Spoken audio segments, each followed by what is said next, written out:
Yo les amis, c'est Kazin. Content de vous retrouver ce soir. Alors normalement, si tout est comme prévu, euh, tu devrais recevoir la vidéo pas trop tard. Hier, bon bah j'ai été débordé, hein, c'est comme ça. Vie de famille oblige, hein. Tu peux pas filmer quand tu veux, donc forcément, c'était un petit peu compliqué. Mais bon là aujourd'hui, j'ai pas spécialement de sujet à aborder. Même si j'ai reçu pas mal de commentaires sur la collection et la passion, les choses comme ça, hein, tu sais, c'est toujours assez compliqué quand tu collectionnes le scellé. Il y a toujours un petit peu une suspicion sur ton objectif de collection, tu vois, parce que du coup, c'est vrai que depuis la hype, alors le scellé avant, personne, tout le monde s'en foutait, hein, mais depuis la hype, scellé égale investisseur ou se faire de l'argent ou une chose comme ça. Donc c'est vrai que c'est compliqué. Et en ce moment, depuis mai, j'ai plus de rentrée de cartes. C'est vrai qu'en vide-grenier, je trouve plus comme avant. J'ai changé de région, hein, je pense que tu l'as compris. Et il y a moins, on va dire, mes vendeurs habituels que j'avais dans ma région, où je trouvais vraiment des petites pépites pour pas très très cher. Mais j'ai envie de te dire, je pense que ça va. Voilà, en septembre, on va redémarrer les vides-greniers et il y aura évidemment des rentrées de cartes. Et puis, je vais aussi acheter des cartes sur Card Market, hein, typiquement peut-être eBay ou Le Bon Coin, pour qu'on continue à compléter ma collection comme je l'ai toujours fait.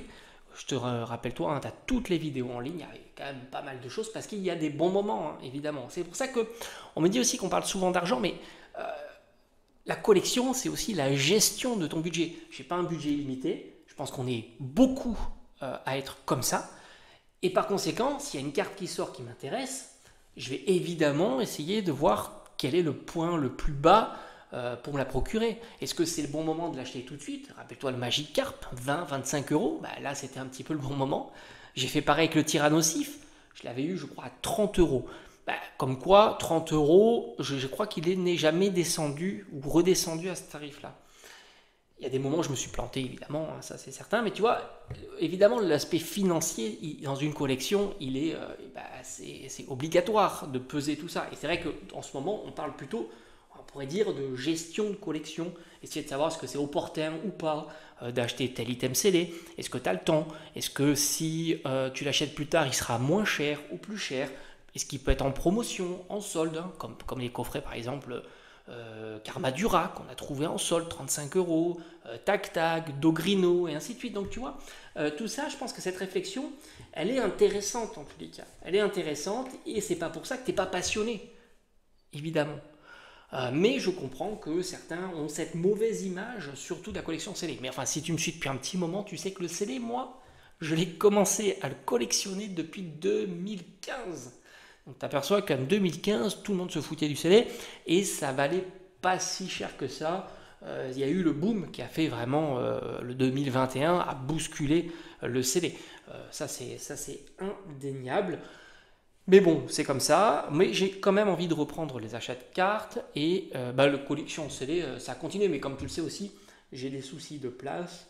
Et là aussi, donc tu vois, il n'y a pas que le côté financier. Sinon, je sais très bien que j'aurais gardé du 151 comme des ETB. J'avais l'occasion d'acheter plein d'ETB parce que c'était quand même disponible par chez moi. Je t'ai fait suffisamment de vidéos pour le montrer. Donc c'est vrai que c'est marrant d'avoir ce genre de commentaires qui, au fond, on peut le comprendre par rapport à l'atmosphère qu'il y a autour de Pokémon. Atmosphère plutôt tendue. Mais j'ai envie de te dire, en ce moment, on est quand même tranquille. Alors ok, 151 a été une mauvaise parenthèse, surtout pour certains qui ont été très déçus de 151 parce que, suivant les régions, il y avait plus ou moins de disponibilité. Et puis forcément, c'est toujours pareil, il suffit qu'il y ait quelques personnes qui essayent de récupérer un max pour le revendre. Tout de suite, tu as une mauvaise idée de tout ça, mais c'est pas, ça peut changer de région en région. Et puis là, on a une bouffée d'oxygène depuis quand même pas mal de temps. Tu as les petits duopacks sur du épée bouclier, ça fait plaisir, c'est pas si cher, et ainsi de suite. Donc je trouve qu'on est quand même dans une bonne période. Qui plus est, la collection de cartes n'a, je dirais pas, jamais été aussi accessible que maintenant, puisqu'elle l'a déjà été par le passé. Avant, les cartes ne valaient pas ces prix-là. Mais disons qu'on revient petit à petit à des prix de cartes ultra sympas. Alors, pas pour toutes, évidemment. Il y a certaines exceptions, hein, ça c'est sûr, mais il y a énormément de cartes à petit budget. Et ça, franchement, ça fait plaisir quand même, hein. Quand tu vois que tu peux avoir de jolis full art pour quelques euros, de belles AR pour quelques euros, voire même de belles SAR pour quelques euros, ben, j'ai envie de te dire, c'est aussi l'atmosphère du moment de Pokémon. Et contrairement à ce qu'on peut imaginer, moi je ne critique absolument pas les nouvelles séries, et 6.5 non plus, puisque je suis plutôt friand des AR. Et donc, moi, comme je t'ai dit souvent, hein, d'ailleurs dans mes vidéos, les AR, je suis jamais déçu. Les AR, je les trouve toutes réussies. Franchement, les AR, c'est un beau travail. C'est comme les SAR.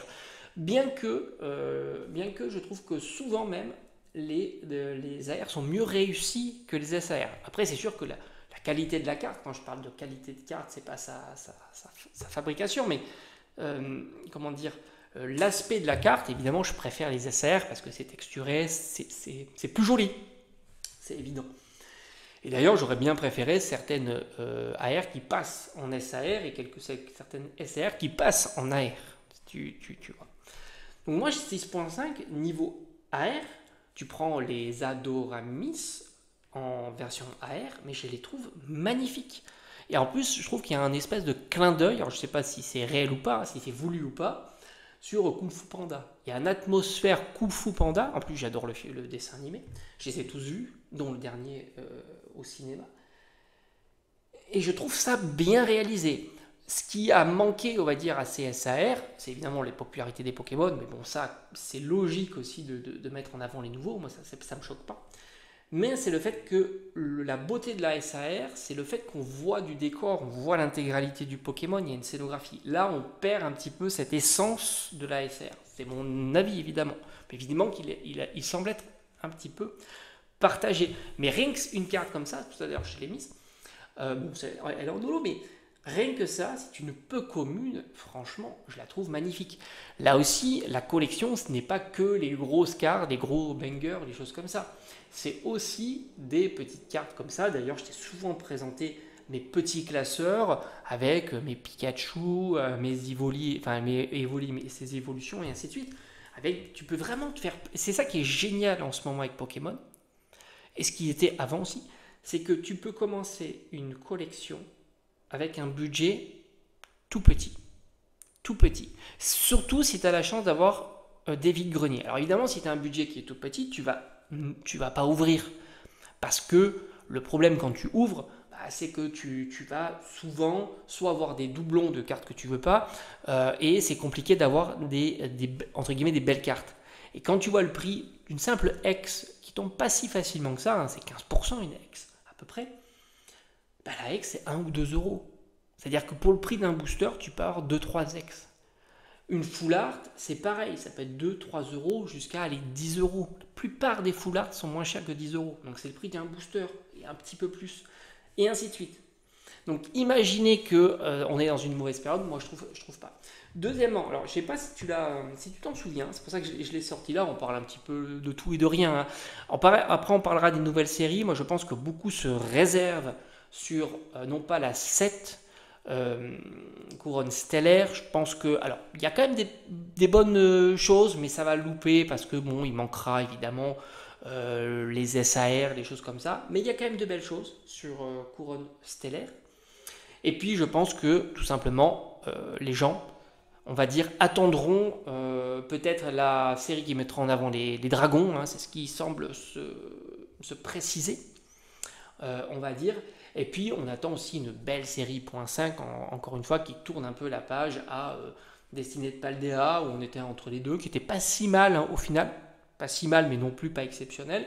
Et puis 6.5 qui a fait le down, hein, évidemment, on est parti très très haut avec 151, on est descendu avec Paldea, et puis on est redescendu avec 6.5 et on attend que ça reparte avec une série qui loot. Parce que visiblement 6.5 c'est très très compliqué, je trouve que c'est une erreur ça aussi, parce que pour moi les séries .5 doivent être des séries ludiques à ouvrir, même si les cartes coûtent pas cher, on s'en fout, ça fait plaisir à ouvrir, c'est toujours satisfaisant de faire tomber, tu vois, régulièrement des hits, et ça je trouve que c'est une erreur quand Pokémon Company décide de faire un taux catastrophique, d'autant que avant il y avait des taux catastrophiques mais on t'assurait les holos, rappelle-toi Légende brillante, ou même la voix du maître par exemple, où tu avais assuré des holos. C'était pas ouf les holos, mais c'était une rareté supplémentaire. Autant là, à part la Reverse Energy, qui est un petit truc, hein, c'est pas exceptionnel. Et puis 151, il y avait aussi la Reverse Energy. Donc voilà, on attend. Je pense que beaucoup sont dans les starting bonds, vont allouer du budget là-dedans, c'est-à-dire qu'ils vont passer complètement à côté, malgré le côté premium de 2 coffrets. Et ça faisait un petit moment qu'on les attendait, hein, ces coffrets premium. Je t'en ai souvent parlé, vraiment souvent parlé, que le coffret en soi, en scellé, est attractif quand il propose principalement des cartes premium. Quand je dis premium, c'est de l'alternative, hein, parce que même la AR, ça marche pas. Faut vraiment aller sur de l'alternative. En ce moment, c'est vraiment ce qui fonctionne. D'ailleurs, on suivra Ipora et Amphinobi. Moi, j'hésite. Je te dis, moi, j'adore ces cartes. Elles sont vraiment très très belles. J'en garderai pas en CD, hein, faute de place. Hein, c'est comme ça. Il faut faire des choix. J'adore la collection, mais c'est vrai que tu peux pas pousser les murs. Et puis le budget, évidemment. Hein, ça il faut réfléchir au budget. Hein, le budget n'est pas extensible non plus. Donc beaucoup attendent, à mon avis, la suite, et puis évidemment un nouveau format de carte, ça on l'attend. Alors ça sera on va dire la cerise sur le gâteau. Et d'autant que on avance petit à petit à la fin du bloc écarlate et violet. Hein.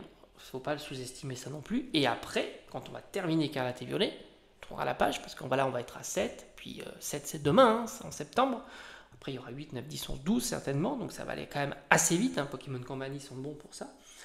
Et puis il y aura les 30 ans. Voilà. Donc voir un petit peu comme ça comment ça va s'organiser. Donc je pense que beaucoup vont passer complètement à la trappe 6.5, et comme j'ai dit, ça va être une consommation plutôt récréative de gens ou d'enfants, de parents qui vont acheter ce genre de coffret parce qu'ils sont sympas quand même, et qui feront des petites ouvertures comme ça, qui feront, du coup c'est des cartes qui n'iront pas, hein, sur le marché. Évidemment, contrairement à 151 qui est complètement absorbé soit par le CD, soit par les investisseurs, soit par peut-être les spéculateurs, et ainsi de suite. Et tout comme les cartes d'ailleurs aussi. Ça, c'est pas du tout la même dynamique, en tous les cas, pour ces séries-là. Et il y a évidemment peut-être aussi une série qui va rendre hommage aux évolutions. Moi, je pense que c'est quelque chose qui risque d'arriver aussi, avec les versions Terra cristallisées. Au final, quand tu regardes globalement la réponse qu'il y a eu aux collectionneurs de Terra cristallisée en version SAR, je parle principalement, au final, moi j'aime pas trop, mais visiblement, malgré tout, le Amphinobi semble populaire en Terra cristallisée. Moi perso, je préfère la SAR basique, plutôt celle qui est dans le coffret, plutôt que la version Terra cristallisée de Mascarade Crépusculaire. Tu as eu le Karchakrok, au final, Karchakrok alternatif de Faille Paradox, ça n'a pas été mal, hein. C'est quand même une carte qui est plutôt sympa. Je la trouve pas mal pour le coup. Je la trouve moins brouillon que justement Amphinobi, c'est un peu ça, c'est que j'ai du mal à le. Alors après, j'ai pas vu la carte en vrai, peut-être qu'en vrai elle est incroyable, hein. Ça, faut aussi le reconnaître. Il y a eu le Dracofeu de Flamme Obsidienne qui, je pense qu'il a. Alors visiblement, il tomberait régulièrement, enfin bon, je sais pas trop, mais au final, bon, c'est vrai que c'est le seul qui a vraiment bien descendu, mais il est quand même pas si mal. Et puis le Dracofeu de Paldea qui semble lui aussi avoir plu. Donc au final, Terra cristallisée avec les évolutions, avec un Octali, imagine-toi, un Octali Terra cristallisé alternatif. Alors imagine-toi s'ils te font en plus un clin d'œil avec Evo Céleste. Ils connaissent, hein, qu'Evo Céleste, c'est la série qui a fait chavirer les têtes. Et qui fait chavirer encore les têtes. Imagine-toi s'ils te font le clin d'œil, tu vois, une espèce de clin d'œil avec cette série-là. Là, je pense qu'il y aura de l'engouement, ça c'est certain. Terra cristallisée, il faut vraiment que ça soit joli. Et si en plus il y a du clin d'œil, ça peut être plutôt pas mal. Et puis pour terminer, je pense qu'on en terminera pour ça. Pourquoi je t'ai sorti ce duo pack? Parce que peut-être que certains ne l'ont pas connu. Comme quoi les périodes sont vraiment folles. Ça, c'est un duo pack qui est sorti lorsque la série Ténèbres Embrasées est sortie. Ténèbres Embrasées, c'est quoi? Du 2020, sûrement. Voilà, 2020. C'est la 3e extension de Épée Bouclier, Ténèbres Embrasées. Et il faut savoir que Ténèbres Embrasées n'est jamais sorti en booster blisté. Il est sorti uniquement en duo pack. Duo pack était constitué d'un booster Ténèbres Embrasées, et tu l'as ici la mention, et un booster bonus qui a toujours été le Clash des Rebelles. Alors, je te sors ça, tu pourrais me dire, ouais, mais c'est un peu pareil que ça. Ça, c'est 12 €. Ça, quand c'est sorti, accroche-toi bien, si tu n'as pas connu, tu vas halluciner. Ça coûtait entre 5 € et 5,80 € à peu près. Tu pouvais les trouver même pour 5 €. Il y a certaines boutiques qui les ont proposés à 5 €. Et ça veut dire que si les boutiques les proposent à 5 €, c'est qu'ils ne l'ont pas acheté à 5 €. Tu t'imagines bien. Donc tu t'imagines bien, toi, quand la série elle sort, tu peux avoir la nouvelle série pour même pas le prix d'un booster de la nouvelle série, sachant que tu as un deuxième qui est gratos. Et donc c'était Clash des Rebelles. Alors certains diront que Clash des Rebelles c'était nul, mais il faut se mettre dans le contexte quand c'est sorti. Clash des Rebelles c'était pas si nul que ça. Il y a eu quand même de l'engouement sur Épée Bouclier 1, 2, 3. Moi j'avais ma chaîne, on faisait des vidéos, des ouvertures. J'ai fait énormément d'ouvertures sur Ténèbres Brésil, à tel point j'ai eu 4 Dracofeu VMAX. 4. Et dans ces duo packs, j'ai même fait tomber Dracofeu VMAX et Belle de Neige en version Gold. C'était juste fou. Donc imagine-toi des duo packs comme ça, au prix retail de 5, 5,60, 5,80. C'était délirant. Et pourquoi j'en parle? Parce que je me dis, on est dans une période pas ouf sur Mascarade Crépusculaire, même sur les dernières Faille Paradox et ainsi de suite. Je pense pas que ça sera fou sur Couronne Stellaire, on verra. Mais à un certain moment, peut-être qu'ils vont se dire, allez, est-ce qu'on va pas faire un petit peu comme il s'est passé? Alors, peut-être pas à ces tarifs-là, de 5-6 euros. 5-6 euros, c'est d'un coup. Mais des petits duo packs sans fioriture, tu vois. Il n'y a pas de carte, il n'y a pas de jetons qu'on va payer en plus, parce qu'au final, il faut être honnête, beaucoup préféreraient économiser 1 ou 2 euros et ne pas avoir ni le jeton ni la carte promo et avoir le duo pack à nu. En plus, esthétiquement parlant, au moins tu vois l'illustration du booster. Je pense qu'on est beaucoup à aimer maintenant quand même le côté design de l'objet en CD. C'était pas le cas avant, mais c'est plus le cas maintenant. Et du coup, peu collectionnent les jetons. Alors, j'ai peut-être froissé certains qui vont me dire, mais moi je collectionne les jetons. Évidemment, il y a toujours des collectionneurs de jetons.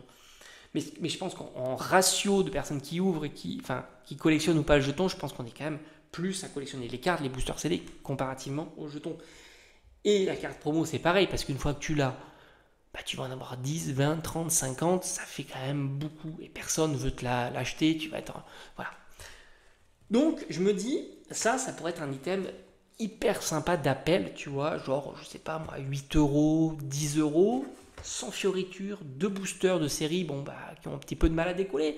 Par exemple, pourquoi pas un combo Couronne Stellaire avec Mascarade Crépusculaire, voilà, histoire de déstocker un petit peu du Mascarade Crépusculaire. En tous les cas, ça a existé, prix retail, 5-6 euros, une dinguerie. Je t'en ai fait des ouvertures de folie, parce que je fêtais mes 1000 abonnés. T'imagines, ça date, mes 1000 abonnés avec ça, quoi. Je fêtais mes 1000 abonnés avec ça. Je te dis, c'était juste incroyable. La bonne époque. Il y avait des époques de fou. Et il faut sauter sur l'occasion quand tu as des époques comme ça, des moments comme ça. Un petit peu comme les coffrets SAR.